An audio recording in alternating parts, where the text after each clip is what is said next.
देश में one nation one education board, one nation one syllabus, one nation one curriculum लागू करने की मांग वाली पीआईएल पे कोर्ट में सुनवाई हुई है। हमने ये मांग किया है कि राइट टू एजुकेशन एक्ट को बदल के राइट टू इक्वल एजुकेशन बनाया जाए और पूरे देश में सिलेबस कॉमन किया जाए। बंगाल वाला बंगाली में पढ़े, गुजरात वाला गुजराती में पढ़े, महाराष्ट्र वाला मराठी में पढ़े, तमिलनाडु वाला अपनी तमिल में पढ़े, लेकिन सिलेबस और करिकुलम एक समान होना चाहिए। फिजिक्स का, केमिस्ट्री का, मैथ का, जूलॉजी का, बॉटनी का, इंग्लिश का, हिंदी का, संस्कृत का, ये सारे सिलेबस कॉमन होने चाहिए पूरे देश में। और वो इसलिए जरूरी है क्योंकि सारे के सारे कॉम्पिटिटिव जो एग्जाम हो रहे हैं उनका पेपर एक हो रहा है। इंजीनियरिंग का एक ही एग्जाम होता है पूरे देश के लिए, मेडिकल का एक ही एंट्रेंस एग्जामिनेशन होता है पूरे देश के लिए, एनडीए का एक ही एग्जाम होता है पूरे देश के लिए। इसी तरीके से आईएएस का जो पेपर होता है वो सबके लिए कॉमन होता है, पीसीएस का पेपर सबके लिए कॉमन होता है, बैंक का पेपर सबके लिए कॉमन होता है, रेलवे का पेपर सबके लिए कॉमन होता है।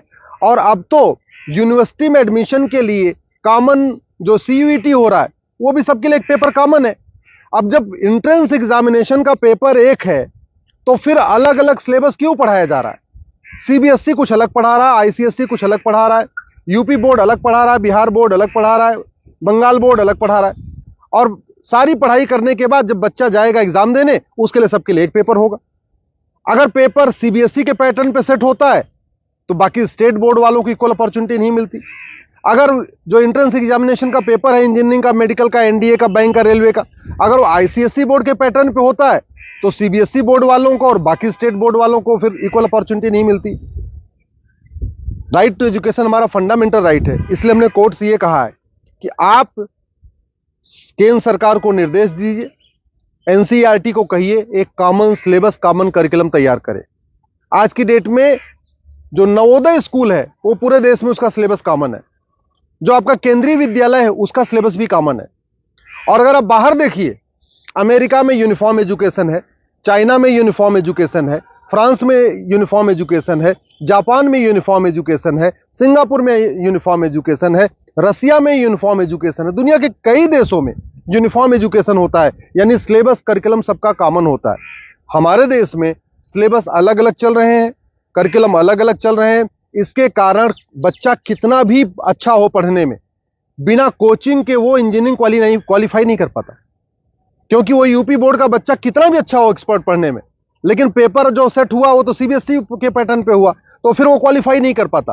अल्टीमेटली उसको कोचिंग करना पड़ता है। और मैंने ये भी कोर्ट को कहा है कि ये कोचिंग माफियाओं के दबाव में ही वन नेशन वन एजुकेशन लागू नहीं हो रहा है। कोचिंग माफिया इतने पावरफुल है, इनका लगभग 5 लाख करोड़ रुपए का कोचिंग का बिजनेस है हर साल का।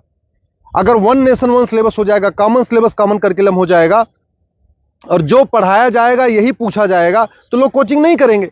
जो मेहनती बच्चे होंगे वो अपनी पढ़ाई करेंगे और उसके बाद एंट्रेंस क्वालिफाई कर लेंगे। लेकिन ये कोचिंग माफियाओं ने ऐसा सिस्टम बना दिया है कि पहली बात तो वन नेशन वन सिलेबस नहीं होने दे रहे, वन नेशन वन एजुकेशन नहीं होने दे रहे, और दूसरा जो 10वीं 12वीं में पढ़ाया जाता है वो एंट्रेंस एग्जाम में पूछा नहीं जाता, जो एग्जाम में पूछा जाता है वो 10वीं 12वीं में पढ़ाया नहीं जाता। इसका मेन ये कारण है कि कोचिंग माफियाओं ने पूरे हमारे एजुकेशन सिस्टम को हाईजैक किया हुआ है। और दूसरी बात ये भी है, जो बुक माफिया हैं, पब्लिशर हैं, ये नहीं चाहते कॉमन सिलेबस कॉमन करिकुलम हो। क्योंकि अगर कॉमन सिलेबस कॉमन करिकुलम हो जाएगा और सिलेबस कांस्टेंट रहेगा, 2 साल 3 साल 4 साल तक वही रहेगा, तो फिर जो पब्लिशर है इनकी किताब कोई नहीं खरीदेगा, लोग एनसीईआरटी किताब खरीद लेंगे। जो एनसीईआरटी छापेगा अगर वही लोग किताब में स्कूल में चलाएंगे तो एनसीईआरटी किताब 100 रुपए की मिलती है, प्राइवेट पब्लिशर उसको 500-1000 रुपए की बेचते हैं। तो बुक माफिया नहीं चाहते कि कॉमन सिलेबस कॉमन करिकुलम हो, एनसीईआरटी किताब हर जगह लागू हो। कोचिंग माफिया नहीं चाहते यूनिफॉर्म सिलेबस हो, यूनिफॉर्म करिकुलम हो, वन नेशन वन सिलेबस हो। और स्कूल माफिया नहीं चाहते कि one nation one education board हो। सीबीएसई बोर्ड वाले चाहते हैं कि उनका सीबीएसई बोर्ड अलग से चलता रहे, जिससे उनकी दुकान चलती रहे। आईसीएसई बोर्ड वाले चाहते हैं कि उनकी दुकान अलग से चलती रहे। तो इसलिए ना सीबीएसई बोर्ड वाले चाहते हैं one nation one syllabus, one nation one education board हो, ना आईसीएसई बोर्ड वाले चाहते हैं। और इसका नतीजा ये हो रहा है कि आम जनता, आम बच्चा पिस रहा है इस पूरे माफिया राज में। इसलिए मैं कोर्ट से निवेदन किया है। कोर्ट ने केंद्र सरकार के शिक्षा मंत्रालय को और कानून मंत्रालय को 4 हफ्ते के अंदर जवाब दाखिल करने के लिए कहा है। एनसीईआरटी, सीबीएसई बोर्ड और आईसीएसई बोर्ड को बोला है 4 हफ्ते के अंदर जवाब दाखिल करिए। दिल्ली सरकार को भी बोला है कि आप भी अपना स्टैंड क्लियर करिए, आप क्या चाहते हैं, आप one nation one syllabus, one nation one curriculum चाहते हैं या नहीं चाहते, आप one nation one education board चाहते हैं नहीं चाहते। और 4 हफ्ते के बाद जवाब आ जाएगा, फिर 11 दिसंबर को इसकी अगली सुनवाई होगी। मैं आप लोगों से निवेदन करता हूं, इस वीडियो को जन जन पहुंचाइए, इस वीडियो को घर घर पहुंचाइए। कॉमन सिलेबस होगा, कॉमन करिकुलम होगा तो सबको इक्वल अपॉर्चुनिटी मिलेगी।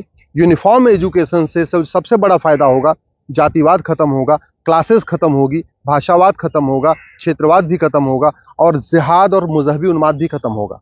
यूनिफॉर्म सिलेबस होगा, मंत्री और संतरी के बच्चे की एक किताब होगी। यूनिफॉर्म सिलेबस का मतलब यह हुआ कि शिक्षक का बेटा और शिक्षा मंत्री का बेटा एक ही किताब पढ़ेगा। यूनिफॉर्म सिलेबस का मतलब क्लर्क का बेटा और कमिश्नर का बेटे की किताब एक होगी। यूनिफॉर्म सिलेबस का मतलब मजदूर के बेटे की किताब और मालिक के बेटे की किताब एक होगी। यूनिफॉर्म सिलेबस से वास्तव में भारत में समाजवाद आएगा। समान शिक्षा से ही भारत में शांति आएगी, समाज शिक्षा से ही भारत में समृद्धि आएगी, समान शिक्षा से ही वास्तव में भारत में समरसता आएगी। इसलिए मैं आपसे निवेदन करता हूं, समान शिक्षा की मांग करिए। समान नागरिक संहिता से 100 गुना ज्यादा जरूरी है समान शिक्षा। ये जो देश में आप देख रहे हैं ना, आतंकवादियों के समर्थन में रैली निकलती है, जिहादियों के पक्ष में लोग खड़े हो जाते हैं, युद्ध हो रहा है इजराइल में और रैली निकल रही है आतंकवादियों के समर्थन में भारत में। ये क्यों? क्योंकि यहाँ मैकाले शिक्षा चल रहा है, मदरसा शिक्षा चल रहा है और मिशनरी शिक्षा चल रहा है। ये मैकाले शिक्षा खत्म होनी चाहिए, मिशनरी शिक्षा खत्म होनी चाहिए, मदरसा शिक्षा खत्म होनी चाहिए, सीबीएसई आईसीएसई बोर्ड खत्म होना चाहिए। केवल एक देश एक शिक्षा बोर्ड यानी भारतीय शिक्षा बोर्ड होना चाहिए और वन नेशन वन सिलेबस यानी पूरे देश का सिलेबस एक समान होना चाहिए। उसी से भारत में शांति होगी और समृद्धि होगी।